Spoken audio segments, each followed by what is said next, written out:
ಮದುವೆ ಅಂದರೆ ಒಂದು ಸಂಸ್ಕಾರ ಅಂತ ಹೇಳ್ತದೆ ಹಿಂದೂ ಧರ್ಮ, ಸನಾತನ ಧರ್ಮ. ಸಂಸ್ಕಾರ ಅಂದ್ರೆ ಏನು? ಶಾಸ್ತ್ರಗಳು ಹೇಗೆ ವಿವರಿಸುತ್ತೆ ಗೊತ್ತಾ? ಸಂಸ್ಕಾರ ಅಂದರೆ ಯಾವುದು ಯೋಗ್ಯ ಭಾಗಗಳಿದೆ, ಯೋಗ್ಯ ಅಂಶಗಳಿದೆ, ಯೋಗ್ಯ ವಿಷಯಗಳಿದೆ, ಅದನ್ನು ಇನ್ನೂ ಬಲಪಡಿಸಿ ಪಕ್ವಗೊಳಿಸಿ ಉತ್ತಮಗೊಳಿಸುವ ಒಂದು ಕ್ರಿಯೆ. ಮತ್ತೊಂದು ಕಡೆಗೆ ಯಾವುದು ಯೋಗ್ಯವಲ್ಲದಿದೆ ಅದನ್ನು ಹೊರಗೆ ಹಾಕುವುದು, ಅದನ್ನು ನಿವೃತ್ತಿಗೊಳಿಸುವುದು ಅಥವಾ ಅದನ್ನು ಖಾಲಿ ಮಾಡೋ ಕ್ರಿಯೆ, ಅದನ್ನು ನಿವಾರಣೆ ಮಾಡೋ ಕ್ರಿಯೆ. ಇವೆರಡೂ ಸೇರಿದಾಗ ಸಂಸ್ಕಾರ ಅಂತ ಆಗ್ತದೆ. ಇನ್ನೊಮ್ಮೆ ನೋಡಿ, ಬಂಗಾರವನ್ನು ಸಂಸ್ಕರಿಸೋದು ಹೇಗೆ, ಚಿನ್ನವನ್ನು ಸಂಸ್ಕರಿಸೋದು ಹೇಗೆ? ನಿಜವಾದ ಚಿನ್ನ ಏನಿದೆ, ಪ್ಯೂರ್ ಗೋಲ್ಡ್ ಏನಿದೆ, ಅದನ್ನು ವೃದ್ಧಿ ಮಾಡಬೇಕಿದೆ. ಯಾವುದು ನಿಜವಾದ ಬಂಗಾರ ಅಲ್ವೋ, ಆದರೆ ಬಂಗಾರದ ಜೊತೆಗೆ ಸೇರ್ಕೊಂಡು ಬಂಗಾರದಂತೆ ಭಾಸವಾಗ್ತದೋ, ನಿಜವಾದ ಬಂಗಾರದ ಒರಿಜಿನಾಲಿಟಿಗೆ ಅದು ಧಕ್ಕೆ ತರುವಂಥದ್ದೇನಿದೆಯೋ ಅದನ್ನು ಹೋಗಲಾಡಿಸ್ತದೆ ಸಂಸ್ಕಾರ ಅನ್ನೋದು. ಅದನ್ನು ನಿವಾರಣೆ ಮಾಡಬೇಕಿದೆ. ನಿಜವಾದ ಬಂಗಾರವನ್ನು ಇನ್ನೂ ಪಕ್ವಗೊಳಿಸ್ಬೇಕಿದೆ, ಅದನ್ನು ಪೋಷಣೆ ಮಾಡಬೇಕಿದೆ, ಅದನ್ನು ಪಕ್ವ ಸ್ಥಿತಿಗೆ ತರಬೇಕಿದೆ. ಇವೆರಡೂ ಸೇರಿದಾಗ ಸಂಸ್ಕಾರ ಆಗ್ತದೆ. ಹಾಗಾದರೆ ಮದುವೆ ಅನ್ನೋದು ನಮಗೆ ಸಂಸ್ಕಾರ ಹೇಗಾಗ್ತದೆ? ಈ ಎರಡು ತತ್ವಗಳನ್ನು ಆಧರಿಸಿ ನೋಡಿದರೆ, ಯಾವುದು ಯೋಗ್ಯ ಇದೆ ಅದರ ಪೋಷಣೆ, ಅದನ್ನು ಪಕ್ವಗೊಳಿಸೋ ಶೈಲಿ, ಯಾವುದು ಅಯೋಗ್ಯ ಇದೆ ಅದನ್ನು ನಿವಾರಿಸೋ ಶೈಲಿ, ಇವೆರಡೂ ತತ್ವಗಳನ್ನು ಆಧರಿಸಿ ಮದುವೆ ಅನ್ನೋದು ನಮಗೆ ಹೇಗೆ ಸಂಸ್ಕಾರ ಆಗ್ತದೆ? ಈ ಪ್ರಶ್ನೆಯನ್ನು ಇಟ್ಟುಕೊಂಡು ನಮ್ಮನ್ನು ನಾವು ಅವಲೋಕನ ಮಾಡ್ಕೊಳ್ಬೇಕಿದೆ. ಮದುವೆ ಆದವರೆಲ್ಲ, ಮದುವೆ ಆಗ್ಲಿಕ್ಕೆ ಹೊರಟವರೆಲ್ಲ ಏನನ್ನ ಅವಲೋಕನ ಮಾಡ್ಕೊಳ್ಬೇಕಿದೆ? ನಾನು ಮದುವೆ ಆಗ್ಲಿಕ್ಕೆ ಹೊರಟಿದ್ರೆ, ನಾನು ಮದುವೆ ಆಗೋದ್ರ ಮೂಲಕ ನನ್ನೊಳಗಿನ ಏನೆಲ್ಲ ಅಂಶಗಳನ್ನು ಪಕ್ವಗೊಳಿಸ್ಲಿಕ್ಕೆ ಹೊರಟಿದ್ದೀನಿ, ಏನೆಲ್ಲ ಅಂಶಗಳನ್ನು ವೃದ್ಧಿಗೊಳಿಸ್ಲಿಕ್ಕೆ ಹೊರಟಿದ್ದೀನಿ, ಏನೆಲ್ಲ ಅಯೋಗ್ಯ ವಿಷಯಗಳನ್ನು ಕಳ್ಕೊಳ್ಳಿಕ್ಕೆ ಹೊರಟಿದ್ದೀನಿ, ನಿವಾರಿಸ್ಕೊಳ್ಳಿಕ್ಕೆ ಹೊರಟಿದ್ದೀನಿ, ಈ ಕಡೆಗೆ ಅವಲೋಕನ ಮಾಡಬೇಕಿದೆ. ನಾನು ಆಲ್ರೆಡಿ ಮದುವೆ ಆಗಿದ್ದರೆ ನಾನು ನನ್ನನ್ನು ಅವಲೋಕನ ಮಾಡ್ಕೊಳ್ಬೇಕಿದೆ.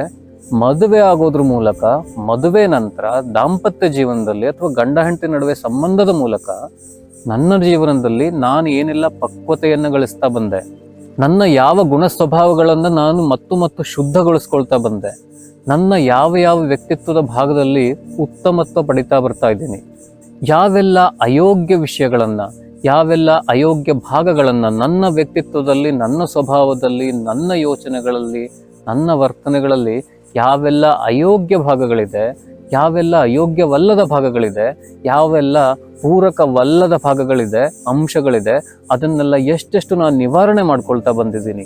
ನನ್ನ ವ್ಯಕ್ತಿತ್ವದಿಂದ ಅದನ್ನೆಲ್ಲ ಕಳೆದು ಹಾಕ್ತಾ ಬರ್ತಾ ಇದ್ದೀನಿ, ಶುದ್ಧ ಮಾಡ್ತಾ ಬರ್ತಾ ಇದ್ದೀನಿ, ಅದನ್ನೆಲ್ಲ ನಿವೃತ್ತಿಗೊಳಿಸ್ತಾ ಬರ್ತಾ ಇದ್ದೀನಿ ಅಂತ ನಾನು ಅವಲೋಕನ ಮಾಡಬೇಕಿದೆ. ಅದಿಲ್ಲವಾದರೆ ನಾನು ಮದುವೆ ಆಗಿದ್ದು ಸಂಸ್ಕಾರಗೊಳ್ಳಿಕ್ಕಲ್ಲ, ನಾನು ಮತ್ತೊಬ್ಬರನ್ನ ಬದಲಾಯಿಸ್ಲಿಕ್ಕಾಗಿರ್ತದೆ. ನಾವು ಅರೇಂಜ್ ಮ್ಯಾರೇಜ್ ಆಗಿರಲಿ, ಲವ್ ಮ್ಯಾರೇಜ್ ಆಗಿರಲಿ, ಹೇಗೆ ಮದುವೆ ಆಗಿರಲಿ, ಜೀವನ ಅನ್ನೋದು ನನಗೆ ಯಾವ ರೀತಿ ಸಂಗಾತಿಯನ್ನು ತಂದೊಡ್ಡುತ್ತದೆ ಮದುವೆಯಲ್ಲಿ ಅಂದರೆ, ನನ್ನ ವ್ಯಕ್ತಿತ್ವದಲ್ಲಿ ಸಂಸ್ಕರಣೆ ಆಗೋ ಭಾಗ ಏನೆಲ್ಲ ಇದೆ ಅದನ್ನು ಸಂಸ್ಕರಿಸಲಿಕ್ಕೆ ಬೇಕಾದ ವ್ಯಕ್ತಿಯನ್ನೇ ನನಗೆ ತಂದೊಡ್ಡುತ್ತದೆ. ನನ್ನಲ್ಲಿ ಯೋಗ್ಯವಲ್ಲದ್ದೇನಿದೆ ಅದನ್ನು ಹೊರಗೆ ಹಾಕಲಿಕ್ಕೆ, ಅದರ ಮೇಲೆ ಸವಾಲು ಹಾಕಲಿಕ್ಕೆ, ಅದರ ಮೇಲೆ ಒತ್ತಡ ಹಾಕಲಿಕ್ಕೆ ಬೇಕಾದ ಪಾರ್ಟ್ನರನ್ನೇ, ಸಂಗಾತಿಯನ್ನೇ ನನ್ನ ಜೀವನಕ್ಕೆ ತಂದು ನೀಡುತ್ತದೆ. ನನ್ನಲ್ಲಿ ಯೋಗ್ಯ ಅಂಶಗಳೇನಿದೆ ಅದನ್ನು ಬಳಸಲೇಬೇಕಾಗಿದೆ, ಪಕ್ವಗೊಳಿಸಲೇಬೇಕಾಗಿದೆ, ಅದನ್ನು ಶುದ್ಧಗೊಳಿಸಲೇಬೇಕಾಗಿದೆ, ಉತ್ತಮತ್ವವನ್ನು ಪಡಿಲೇಬೇಕಾಗಿದೆ.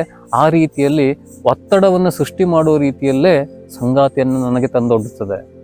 ಆ ಮಾರ್ಗದಲ್ಲಿ ನೋಡಿದರೆ ವಿವಾಹ ಅನ್ನೋದು ನಿಜವಾಗಿ ಸಂಸ್ಕಾರ ಕ್ರಿಯೆ ಅನ್ನೋದು ನಮಗೆ ಸ್ಪಷ್ಟವಾಗಿ ಅರ್ಥ ಆಗ್ತದೆ. ಆದರೆ ನಾವು ತಯಾರಿರ್ಬೇಕಲ್ವಾ ಸಂಸ್ಕಾರಕ್ಕೆ ಒಳಪಡಲಿಕ್ಕೆ, ಸಂಸ್ಕರಣೆ ಆಗಲಿಕ್ಕೆ. ನಾನು ಮದುವೆ ಆಗ್ಲಿಕ್ಕೆ ತಯಾರಿದ್ದೀನಿ, ಸಂಸ್ಕಾರಕ್ಕೆ ಅಲ್ಲ ಅಂತಾದರೆ ನನ್ನ ಜೀವನ ನರಕ ಆಗ್ಲಿಕ್ಕಿದೆ.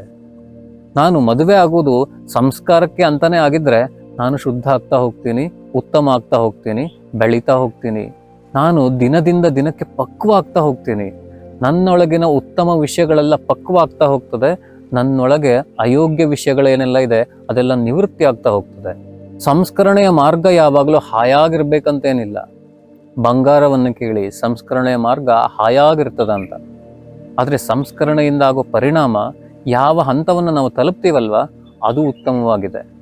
ಹಾಗಾಗಿ ನಿಮ್ಮ ದಾಂಪತ್ಯ ಜೀವನದಲ್ಲಿ ನಿಮ್ಮನ್ನೊಮ್ಮೆ ಗಮನಿಸಿ ನೋಡ್ಕೊಳ್ಳಿ.